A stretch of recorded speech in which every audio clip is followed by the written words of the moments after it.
Hi, Mystery Recapped here. Today, I am going to explain a neo-noir martial arts film called Ninja Assassin. Spoilers ahead, watch out, and take care. The movie begins in a tattoo shop owned by an old, experienced man. He is working on a young gangster when a minion brings an envelope filled with black sand. The gangsters do not know what it means, but the old man freezes in shock. He reveals that the black sand denotes the arrival of the brutal, deadliest ninjas in the world.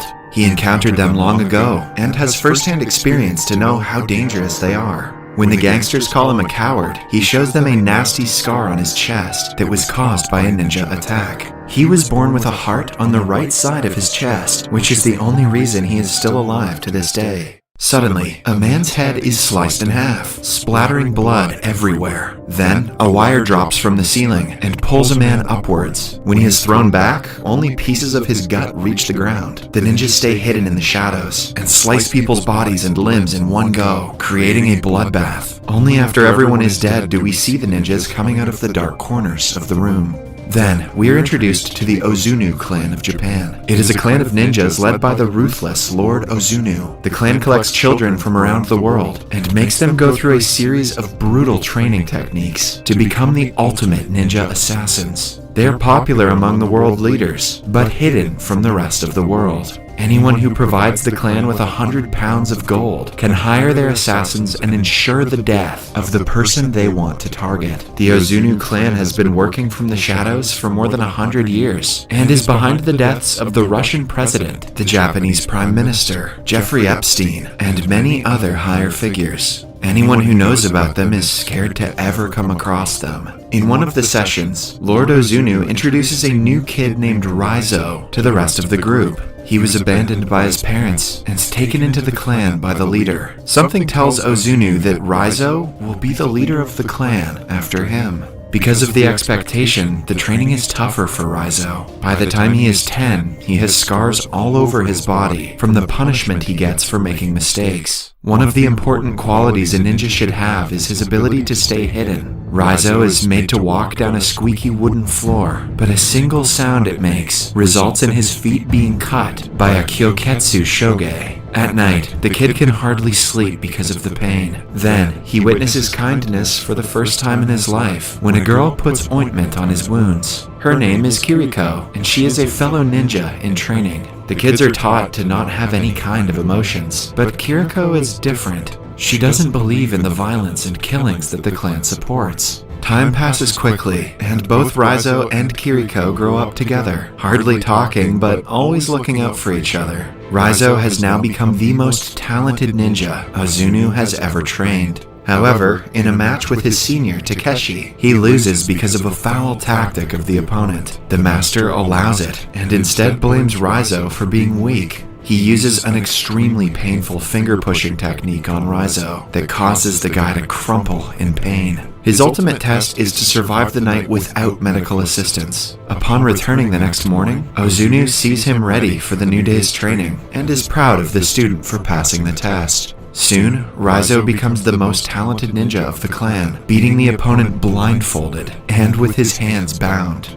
Kiriko is proud of him, but on the other hand, becomes disenchanted with Ozunu's way of life. She frequently disregards the little rules of the clan and is warned by Raizo. He is scared that if the leader finds out, he will take her heart away. But Kiriko says her heart is with Raizo, so it can never be stolen. In a training session, she is asked to hurt an opponent with a knife. When Kiriko is unable to do it, Ozunu cuts her face and throws her into a cage. Raizo sneaks out to meet with her and feed her water. A few days later, on a rainy night, Kiriko climbs a wall to escape and encourages Raizo to join her, but he chooses to stay, wanting to remain loyal to the clan since it is all he has ever known. Eventually, Kiriko is captured and is set to be executed. Senior Takeshi impales her through the heart in front of everyone. A part of Raizo dies that day, but he still decides to stay loyal to the clan. The scene cuts to a few years later in Berlin Europol headquarters. A forensic teacher named Micah has found evidence about the existence of the clan. Unaware of how dangerous this piece of information can be, she brings it to her senior at work, Maslow. He He refuses to believe that there is a secret ninja organization that only elites know about, but Micah shows him the reports which prove the connection between the flow of money from world leaders and the deaths of many known figures. Maslow, now interested, decides to dig further into the matter. Eventually, they find out that a high-ranking KGB agent, Sabatin, has made similar reports in the past, but as his work started to gain recognition, he was kicked out of his post for being delusional, and eventually was killed. Then, we see that Rizzo is also in the city of Berlin, living in a shabby apartment for a special task. He trains every morning over a block of nails, like he was taught by his master. One day, he goes to the local laundry shop and comes across a woman. She seems to be friendly, but he instantly recognizes her as a ninja. The two attack each other and indulge in a tough fight. A while later, we see blood dripping out of a washing machine and the girl's body spinning inside of it.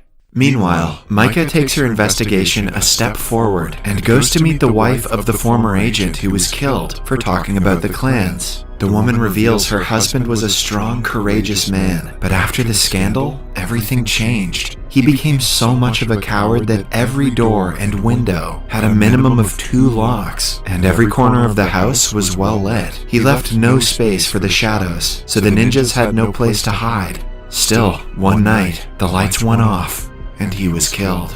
The next day at work, a higher official comes to Micah's office for evaluation. It is clear that he is there to keep an eye on her, because people are talking about her being too curious about things that don't concern her. That evening, Micah returns home cautiously, but finds out there has been a power outage in the entire block. Still, she goes inside her dark apartment, but is then attacked by a ninja. Surprisingly enough, another ninja saves her life and kills the assassins. He is none other than Rizzo. Another flashback shows us the adult Rizzo on his mission to complete his first assassination. He lets all of his frustration out and brutally kills the target. After the mission, he comes to the rooftop to meet the rest of the clan. Lord Ozunu says that he is proud of Rizzo and calls him closer. To his surprise, Rizzo attacks him with the Kyoketsu Shoge that cuts him across the face and an eye. His fellow ninja attacks him and pushes him off the building. After hurting him gravely, Rizzo barely survives the fall by landing in the water. Then, ever since he recovered, he has been working against the clan, intervening in all of Ozunu's assassination attempts. He saved Micah's life for the same reason. They drive to a hotel and change their clothes because ninjas use a special smelling technique to track them. Following that, she gives Maslow a call and tells him she is with Rizzo.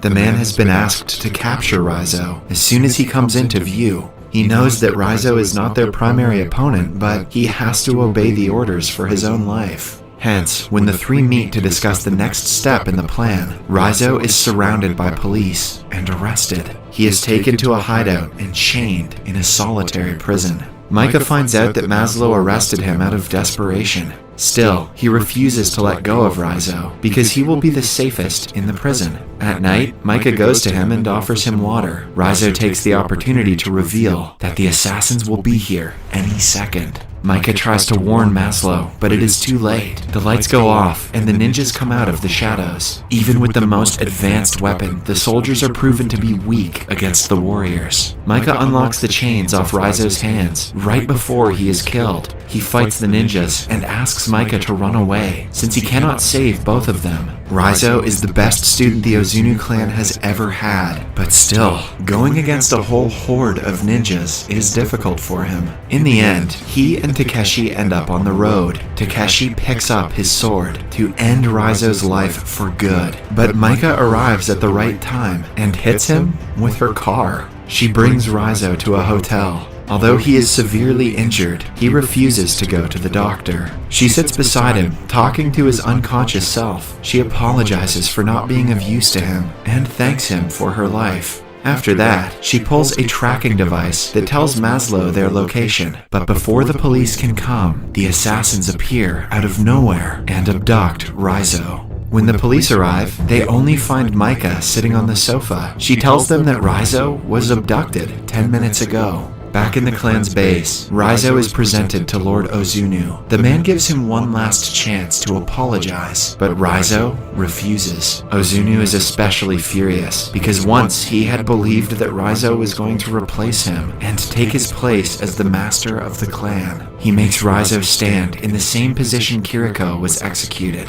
Raizo is then hit with the finger-jabbing technique thrice. While most people would die from a single blow of the technique, Raizo just vomits blood. Alongside it, he also vomits a tracking device. Before the ninjas see it, Micah, with an entire police force, enters the premises and wreaks havoc. Many ninjas are killed with explosives, so hiding in the dark doesn't work. In an ensuing battle, many people from both parties are killed. Raizo is confronted by Takeshi and his people. Even though the fight isn't fair, he kills all the ninjas and waits for Takeshi's attack. Then, the two fight with all their might, and Raizo wins in the end. Takeshi's limbs and eventually neck are cut off. Now the only person Raizo has to face is his former master, Ozunu. He finds the old man inside a room, sitting calmly while people die outside. The master proves his expertise by disappearing into thin air and coming out of the shadows behind Raizo. With only a push, he sends Raizo flying to the other room. Then, they both bring out their swords and engage in a fierce sword fight. Ozunu gives him yet another chance to apologize, claiming himself to be Raizo's father, but Raizo replies that he is no one's son, and the second he kills Ozunu will be his first breath in life. With that being said, the two leap at each other, but Ozunu disappears yet again. Suddenly, Micah comes into the room, hoping to help Raizo. However, Ozunu reappears from the shadows and attacks her with a sword right through her chest. The fight falls into Ozunu's side until Raizo plays the same trick and slices his body repeatedly from the shadows. In the end, he is killed with a sword to his shoulder. Raizo brings Micah outside, and the paramedics come to her aid. It turns out she was also born with a heart on the right side of her chest, which means she will survive. In the last scene, Raizo jumps off the wall of the academy, as Kiriko wanted him to. Subscribe for more videos like this, turn on notifications, and leave a like to help the channel out. Thank you for watching.